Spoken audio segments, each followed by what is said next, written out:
మా కుటుంబ సభ్యులు, భార్య, పిల్లలు అందరూ కూడా వారికి ముందుగా ప్రణామాలు తెలియజేస్తూ, ఆత్మబంధువులందరికీ కూడా ప్రణామాలు తెలియజేస్తూ, మరి నేను 2007లో ధ్యానానికి వచ్చాను. నేను కూడా తెలుసుకుందామనే వచ్చాను, ఏంటి సత్యం తెలుసుకుందామనే వచ్చాను. అప్పటి వరకు నేను సైన్స్ టీచర్, గత జన విజ్ఞాన వేదికలో వైస్ ప్రెసిడెంట్గా ఉన్నాను. జిల్లా మూఢనమ్మకాలంటే అస్సలు నమ్మం, దేవుణ్ణి కూడా నమ్మం. కానీ మా కుటుంబ సభ్యులు వెములవాడకపోతుంటే పోయేది. మనం అర్థం కాలే, ఏంటి దేవుడు, అరే ఉన్నోళ్ళకి అన్ని ఇస్తాడు, లేని వాళ్ళకి ఇన్ని కష్టాలు పెడతాడు, మొక్కడం ఏంటిది, ఏంది అనేది అర్థం కాదు. దేవుడు అంటే అర్థం కాదు, అంతే ఏమో అర్థం కాదు. మొత్తం చిన్నప్పటి నుంచి 2007 వరకు అట్లా. ఎప్పుడైతే పత్రిజీ సార్ కన్నా ముందు నాకు మూర్తి సారు పరిచయం చేయడం జరిగింది. మూర్తి సార్ కూడా ఈ సందర్భంగా కిషన్ రెడ్డి సార్ కూడా కృతజ్ఞతలు. అయితే ఈ పత్రి సార్ ఫస్ట్ ప్రోగ్రాం ద్వారా నేను బాగా ఎన్లైట్ అంటే చాలా ఇంట్రెస్ట్ అనిపించింది. అప్పటి నుంచి నేను ధ్యానాన్ని పట్టుకోవడం జరిగింది.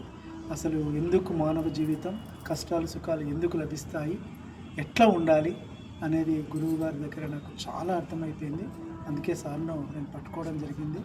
సార్ ప్రోగ్రామ్స్ ఎక్కడున్నా కూడా అక్కడికి నేను వెళ్ళి నేను ఇల్లు కట్టుకోవడం కొరకు పిరమిడ్ ఇల్లు, అంతకుముందు నాకు 2007లో కిరాయి ఇంట్లో ఉంటుంది. కిరాయి ఇంట్లో కూడా మెడిటేషన్ సెంటర్ పెట్టాను. అట్లా కిషన్ రెడ్డి సార్ కొన్ని పిరమిడ్స్ పంపించాడు. అంత ఆతృత అనమాట, పెట్టాలి ప్రోగ్రామ్ పెట్టాలి. ఇట్లా ఇంటికానే చేసేది. ఇంట్లో కొంచెం అటు ఫ్యామిలీ మెంబర్స్ ఉండేది, ఒకటే పెద్ద హాలు, ఒక దిక్కు మెడిటేషన్ సెంటర్. అట్లా అంత ఆతృతంగా ఉండేది. నేను 2015లో ఇల్లు కట్టుకున్నాను. నేను పిరమిడ్ కొరకే 3 floors వేశాను. మీరు నమ్మరు అసలు జనరల్గా కిందనే కట్టుకోవాలి, నా ఆర్థిక పరిస్థితి. ఎందుకంటే ఫస్ట్ ఫ్లోర్ కట్టి నేను గ్రౌండ్ ఫ్లోర్ కట్టి పిరమిడ్ వేసుకున్న తర్వాత ఫ్యూచర్లో మా పిల్లలు ఉన్నారు, డాడీ ఇప్పుడు అంతా మళ్ళీ ఇంకా ఫస్ట్ ఫ్లోర్ వేద్దామంటే పిరమిడ్ కట్టిన తర్వాత కష్టం, చేంజ్ చేయాలి. అట్లా అందుకే ఇక ఫస్ట్ ఫ్లోర్ సెకండ్ ఫ్లోర్ వేసిన తర్వాత పిరమిడ్ కట్టాను, ఏమైనా డిస్టర్బ్ చేయొద్దని ఉద్దేశంతో.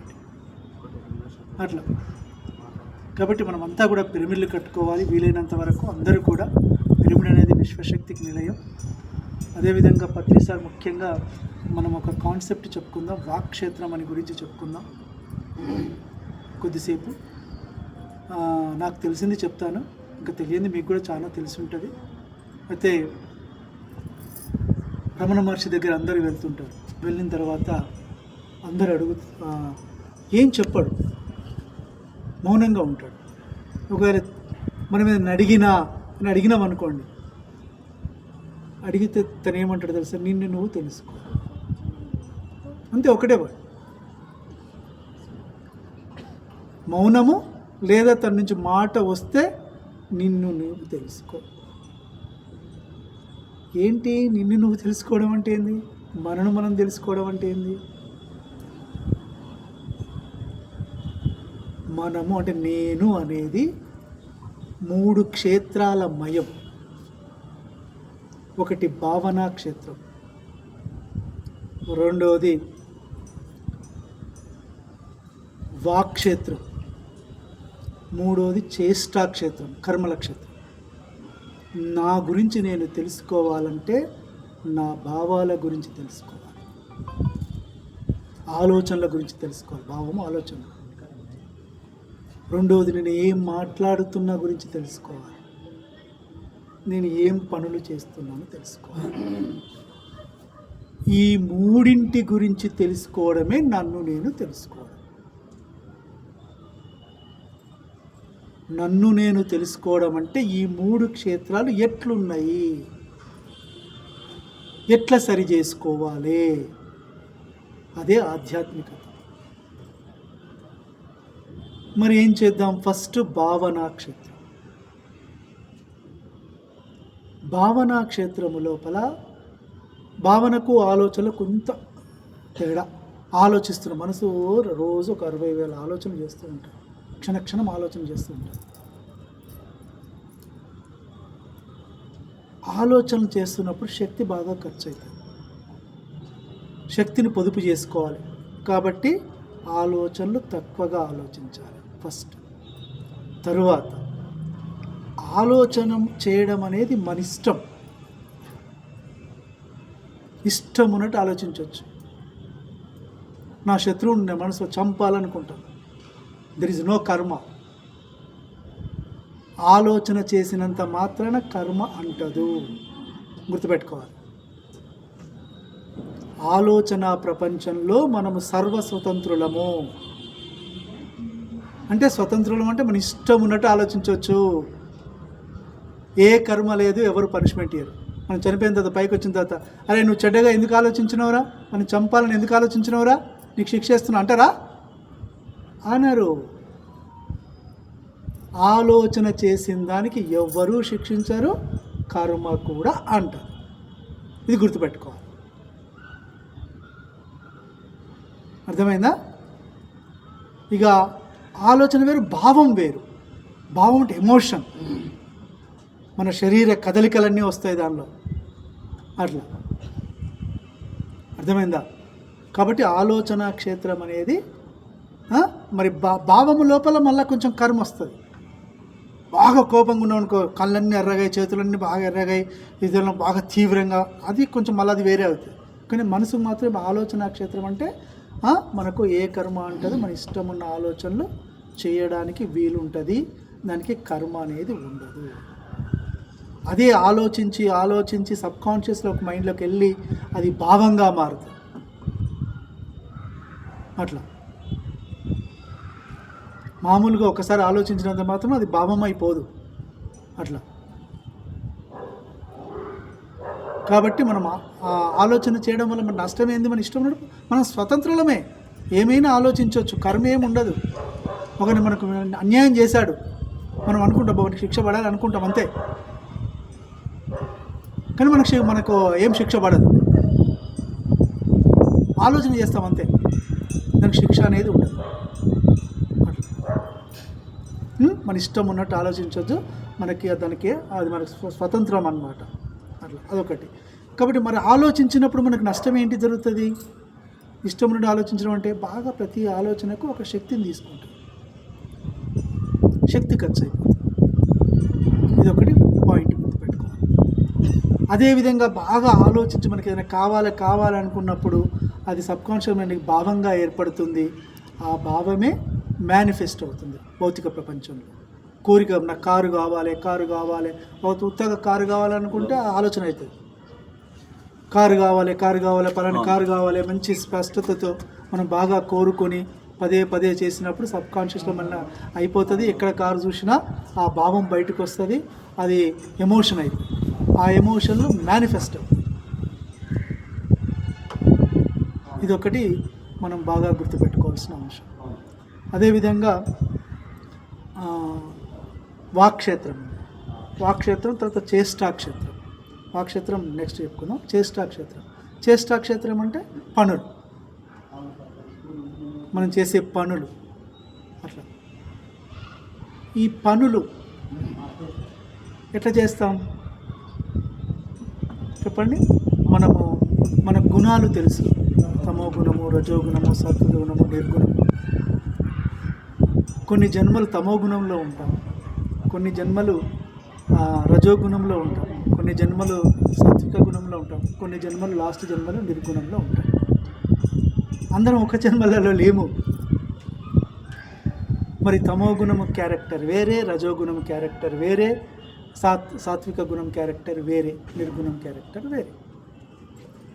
ఒక నిర్గుణంలో ఉన్న వ్యక్తి తమో గుణం వ్యక్తిని ఎట్లా తప్పుపడతాడు? అది మనలో గుణం ఉంది. ఆ గుణము ఆ జన్మ తీసుకున్న ఫస్ట్ ఆ గుణం వస్తుంది. ఫస్ట్ జన్మల్లో తమో గుణం. మరి నువ్వు తప్పెట్లా పడతావు? వాడు అన్ని చెడు పనులే చేస్తాడు, కానీ ఇతరులకు అన్యాయమే చేస్తాడు.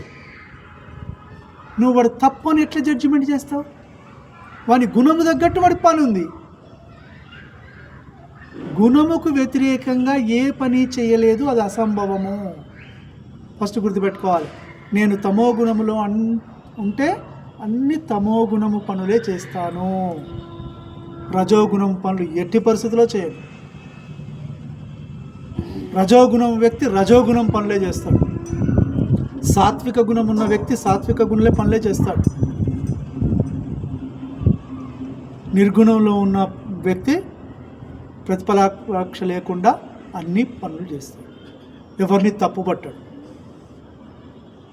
కాబట్టి ఆ గుణానికి తగ్గట్టు మన చేష్టా క్షేత్రం ఉంటుంది, దీనికి కర్మ ఉంటుంది. గుర్తుపెట్టుకోవాలి, కర్మ ఉంటుంది. కానీ మనం చేసే పనులు మన చేతిలో లేవు. గుర్తుపెట్టుకోవాలి, మనం గుణము చేతిలో ఉన్నాయి. గుణము మన ఏ గుణముతో ఉంటే ఆ గుణం పనులు ఉంటాయి. అందుకే ధ్యానము చేసినా కొందరి గుణాలు మారవు. గుణాలు మారాలి. తమో గుణం మొత్తం మారి రజోగుణంలోకి రావాలి, రజోగుణం మారి సత్వగుణంలోకి రావాలి, తర్వాత నిర్గుణంలోకి మారాలి. ఎంత టైం పడుతుంది? చాలా ఓపిక, ప్రశాంతత, సహనము ఉండాలి. మొత్తంగా ఒక్కరోజులో ధ్యానంలో 40 రోజులు ధ్యానం చేస్తే గుణాలని టకటక చేంజ్ కావు. మనకు ఎనర్జీ వస్తుంది, ఓకే, స్వస్థత చేకూరుతుంది. కానీ గుణము, క్యారెక్టర్స్ ఇవన్నీ మారవు, అంత ఈజీగా మారవు. చాలా సహనంగా, పట్టుదలతో, నిర్విరామంగా చేస్తే అసంభవం అయితే కాదు, అన్నీ సంభవాలు అట్లా. కాబట్టి గుణానికి అనుకూలంగా మన కర్మ చేష్టాక్షేత్రం ఉంటాయి, దానికి కర్మ ఉంటుంది. కాబట్టి ఎవరిని తప్పు పట్టకూడదు. నువ్వు ఏ పని చేసినావు, ఆ పని చేసినావు అట్లా జడ్జి చేయొద్దు. తప్పని చేస్తే ఇట్లా కాదు అని చెప్పాలి. అరే నువ్వు చెడ్డోడివి, నువ్వు మంచోడివి అని జడ్జి చేయొద్దు. జడ్జి ఏ నాట్ అని పత్రిజీ సార్ కానీ యేసు ప్రభువు కానీ వాళ్ళు చెప్తూ ఉంటారు. ఎవరిని కూడా జడ్జి చేయొద్దు. అట్లా వాళ్ళ గుణానికి తగ్గట్టు వాళ్ళ పనులు ఉంటాయి. గుణం మారాలంటే ఏం చేయాలి? ధ్యానం చేయాలి. అట్లా ధ్యానం చేస్తే కొద్ది కొద్దిగా మారుతూ ఉంటాయి. ఇది చేష్టాక్షేత్రం. తర్వాత ఇప్పుడు వాక్క్షేత్రం చాలా ఇంపార్టెంట్. ఇది మన చేతిలో. అట్లా వాక్క్షేత్రము పత్రి సార్ బాగా చెప్తాడు. ముఖ్యంగా వాక్క్షేత్రం గురించి చేష్టాక్షేత్రం చెప్పాడు, ఆలోచన క్షేత్రం చెప్పాడు. ఎందుకంటే ఆలోచన క్షేత్రం సర్వస్వతంత్రం, చేష్టాక్షేత్రం గుణాన్ని బట్టి ఉంటుంది. కానీ వాక్క్షేత్రము అట్లా చాలా కర్మని క్రియేట్ చేస్తుంది. వాక్కు మన నుంచి నోటి నుంచి బయటకు వచ్చే మాట చాలా వెరీ వెరీ ఇంపార్టెంట్. యేసు ప్రభు చెప్తూ ఉంటాడు, what comes out of the body it defiles the person, what comes out into the body it is not defiles a person. అంటే ఏంటిది? మన నోట్లోకి ఏదైతే మాటలు వెళ్తున్నాయో నీకు చెడు చేయవు, కర్మ చేయవు. ఎవరో నిన్ను తిట్టారు, నీ చెవులో లోపలికి గ్రహించినావు, లోపలికి వేయింది, నీ కర్మ వస్తుందా? రాదు. 10 మంది నిన్ను తిట్టినా, నువ్వు లోపలికి గ్రహించినా, లోపలికి పోయినా నీకు కర్మ రాదు. ఇది గుర్తుపెట్టుకోవాలి. మరి కర్మ ఎప్పుడు వస్తుంది? నీ నోటి నుంచి ఏదైతే మాట బయటికి వస్తుందో ఇట్ విల్ క్రియేట్ కర్మ. గుర్తుపెట్టుకోవాలి, మన నోటి నుంచి ఏదైతే బయటికి వస్తుందో అది కర్మని క్రియేట్ చేస్తుంది. లోపలికి పోయే మాటలు కర్మను క్రియేట్ చెయ్యవు అనే పాయింట్ గుర్తుపెట్టుకోవాలి మనం. కాబట్టి ఇక వాళ్ళు తిట్టిన కదా సార్, నేను తిట్టిన తప్పు వాడితే సార్, ఫస్ట్ వాడు తిడితేనే నేను తిట్టిన, వాడు కొడితేనే నేను కొట్టిన. ఇక మాటలు ఎక్కడి? వాడు తిట్టిండ బాగా తిడితే కర్మ వాడికి అంటుకుంటుంది, నీకేం అంటుకోదు. కానీ నువ్వు ఎమోషన్ ఫీల్ అవుతావు, తీసుకుంటావు. అట్లా తీసుకుని వదిలేయాలి అంతే తప్ప నువ్వు ఎప్పుడైతే తీసుకున్నావో పంచేంద్రియాలతో బాగా తీసుకున్నావో అది నువ్వు ఎమోషన్కి ఫీల్ అయితే కర్మని క్రియేట్ చేసుకుంటావు. గౌతమ బుద్ధుడు భిక్షాటనకు వెళ్తూ ఉన్నాడు. అట్లా భిక్షపాత్ర పట్టుకొని వెళ్తుంటాడు. గౌతమ బుద్ధుడు అంటే ఆజానుబాహుడు, ఎర్రగా ఆజానుబాహుడు యువకుడుగా ఉండి వెళ్తున్నాడు భిక్షపాత్ర పట్టుకొని. ఒక స్త్రీ తిడుతుంది, ఏందయ్యా నువ్వు మంచిగా ఇంత యవ్వనంలో ఉన్నావు, మంచిగా బాగా చెడ్డమాటలు తిడుతుంది, నువ్వు కష్టం చేసి బతకొచ్చు కదా అని ఇష్టం వచ్చిన మాటలు తిడుతూ ఉంటాయి. అట్లా తిట్టి చివరికి పోకపోతే ఏం చేస్తాం? ఇక మనం బలవంతం ఒక భిక్షగాడు వచ్చినప్పుడు మనం ఏదో వరుతుంటాడు మనము పెట్టేంత వరకు, అట్లా మనం తిడతాం. తిడుతూనే కొంతమంది పోతారు, కొంతమంది పోకపోతే ఏం చేస్తాం? ఎంతో కొంత ధాన్యమో రూపాయలో ఏదో ఇస్తాం. అట్లా ఆమె అన్నీ తిట్టేటి అన్నీ ఆమె గమనించిండు గౌతమ బుద్ధుడు. గమనించి ఏం చేసిండు? ఇక పోతలేడు, అక్కడనే ఉన్నాడు. అట్లా పోకపోయేసరికి ఆమె ఏదో ద్రవ్యం తీసుకొచ్చి బియ్యం తీసుకొచ్చి ఆమె భిక్షా పాత్రలో వేసింది. ఉండమ్మా అని చెప్పి ఏం చేసిండు? భిక్షా పాత్రలో మళ్ళీ బియ్యం తీసి మళ్ళీ తన చాటలోకి పంపించాడు, పోసిండు. తను స్వీకరించలే. చూడమ్మా, ఇప్పుడు నీ భిక్ష నేను స్వీకరించలే, నేను స్వీకరించకపోతే ఆ బియ్యం ఏమైనాయి? నీవే అయినవి. ఇంతకు ముందున్న మాటలు కూడా నన్ను అన్నావు, అవి కూడా నేను స్వీకరించలేదు. అవి మళ్ళీ తిరిగి నేను స్వీకరిస్తేనే నా ఆఖరికి వచ్చేది, నా లోపలికి వెళ్ళేవి, నాకు ఎమోషన్ క్రియేట్ అయ్యేవి. కానీ నేను తీసుకోలేదు కాబట్టి అవన్నీ మళ్ళీ నీ దగ్గరికే వచ్చాయి. అప్పుడు కనువిప్పు జరిగింది. చూసారా? అప్పుడు మనం ఎవరి మాటలో ఎవరో ఏదో అన్నారని మనము తీసుకోకూడదు. ఇది గుర్తుపెట్టుకోవాలి. మనం మంచి మాటలు, వాక్క్షేత్రం అనేది కర్మని క్రియేట్ చేస్తుంది కాబట్టి మన నోటి నుంచి వచ్చే మాటలు సత్యవాక్కులై ఉండాలి. అట్లా సత్యవాక్కులై ఉండాలి. అయితే మంచి లేదు, చెడు లేదు. హయ్యెస్ట్ సహస్రార స్థితికి చేరిన వాళ్ళు మంచి లేదు, చెడు లేదు అని చెప్తుంటారు. ఏది మంచి, ఏది చెడు గుణాలను బట్టి పనులు ఉంటాయి. నువ్వు మంచిది చెప్తావు, ఏది చెడ్డదని చెప్తావు. ఏముండాలి మరి? ఏం మాట్లాడాలి? మంచి మాట్లాడద్దా, చెడు మాట్లాడద్దా? చెడు మాట్లాడద్దు. ఇంకో కోణంలో కొంత ఏం చెప్తారు? మంచి మాట్లాడతారు. ఇంకా మంచిని దాటిందంటే సత్యం మాట్లాడాలి. ఇది గుర్తుపెట్టుకోవాలి. ఇప్పుడు మనకు 7 సప్త చక్రాలు ఉంటాయి. మూలాధార, స్వాదిష్ఠీన, మణిపూరక. ఇవన్నీ కింది చక్రాలు. ఇవి ఎట్లా ఉంటాయంటే అశుద్ధ వాక్యాలు మాట్లాడతారు. ఆ స్థితిలో ఉన్నవాళ్ళు. శుభవాక్కులు రావు. శుభవాక్కులు 4 వస్తే, అశుభవాక్కులు 10 వస్తాయి. అట్లా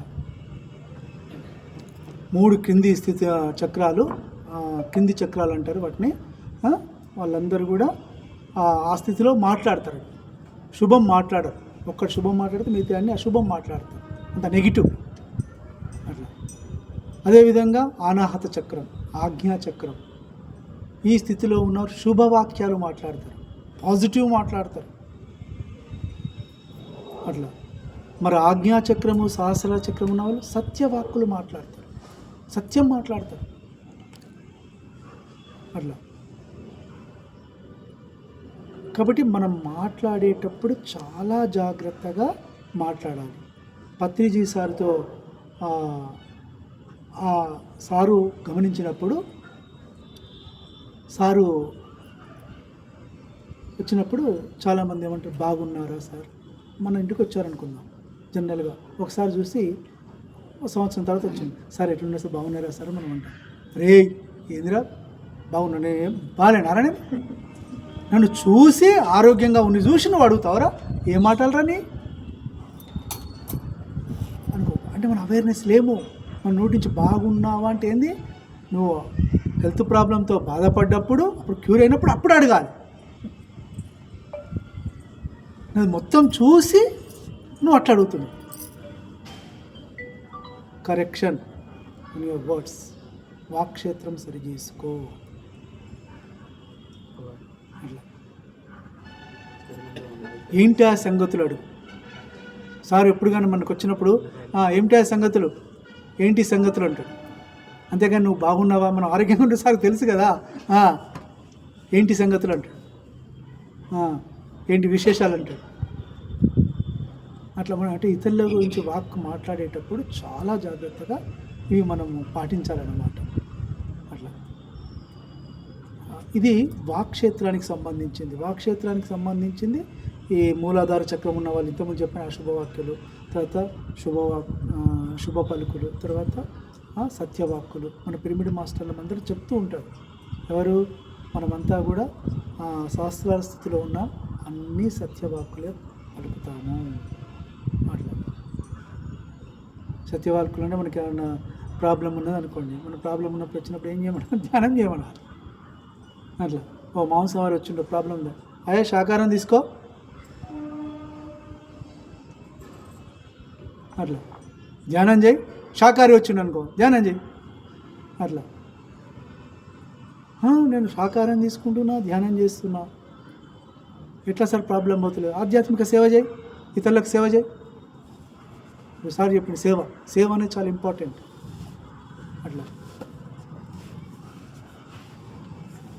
సేవ చేసినా పోతలేదు, బుక్కులు చదువు, స్వాధ్యాయం బుక్కులు చదువు, అట్లా కూడా పోతలేదు. సజ్జన సాంగత్యం చదువు, విను. సజ్జన సాంగత్యం ఎవరెవరు బాధలు నిన్న చెప్పిండు మేడం, సజ్జన సాంగత్యం విలువ. ఇవి మన పిరమిడ్ మాస్టర్లు వీటి గురించే బాగా ఉండాలన్నమాట. పిరమిడ్లో ధ్యానం చేయి, పిరమిడ్ శక్తి గురించి వివరించు, ధ్యానం గురించి, ఆత్మ జ్ఞానం గురించి, శాకాహారం గురించి, ధ్యాన ప్రచారము, శాకాహార ప్రచారము, సజ్జన సాంగత్యము, అట్లా స్వాధ్యాయము, అట్లా ఇవన్నీ చేయాలి. చెప్తే అద్భుతంగా వాళ్ళు హీలింగ్ అయిపోతుంది. ప్రతి పరిస్థితికి అర్థం తెలుసుకోగలుగుతుంది. మన జీవితం ఆనందంగా ఉండాలి, ఏ స్థితిలోనైనా ఆనందంగా ఉండాలి. పరమావధి మనకు అనేది మనం తెలుసుకోగలుగుతాం. ఈ విధంగా మనకు ఈ 3 క్షేత్రాలలో వాక్క్షేత్రంను బాగా పట్టించుకోవాలి, ఇంపార్టెంట్ అన్నమాట. అట్లా 3 చక్రాల వాళ్ళు స్వార్థంగా ఆలోచిస్తారు. అర్థమైందా? అనాహత చక్రం, విశుద్ధ చక్రం వాళ్ళు శుభవాక్కులు పలుకుతారు. వాళ్ళ గురించి ఏం కోరుకు, ఇతరుల గురించే కోరుకుంటాడు. అట్లా ఆజ్ఞాచక్రం సహస్రారం గురించి వాళ్ళు మొత్తం విశ్వ కళ్యాణం కొరకే సత్యవాక్కులే మాట్లాడతారు. గాంధీజీ విశుద్ధ చక్రానికి ప్రతీక. విశుద్ధ చక్రం ఉన్న వాళ్ళు ఏం చెప్పుకుంటారు? అనాథ చక్రం ఉన్న వాళ్ళు ఇతరుల కొరకు. రఘుపతి రాఘవ రాజారాం పతిత పావన సీతారాం సబ్కో సన్మతి తే భగవాన్. సబ్కో అందరికీ సన్మతి, మంచి బుద్ధిని ఏమని చెప్తాడు. వాళ్ళకు మంచి ఫెసిలిటీస్ ఇవి, అవి ఇవి, డబ్బు ఇవి కాదు, బుద్ధిని ఏమని చెప్తాడు. సబ్కో సన్మతి. సన్ అంటే మంచి, మతి అంటే బుద్ధి. మంచి బుద్ధిని అని దేవుణ్ణి కోరుకుంటాడు.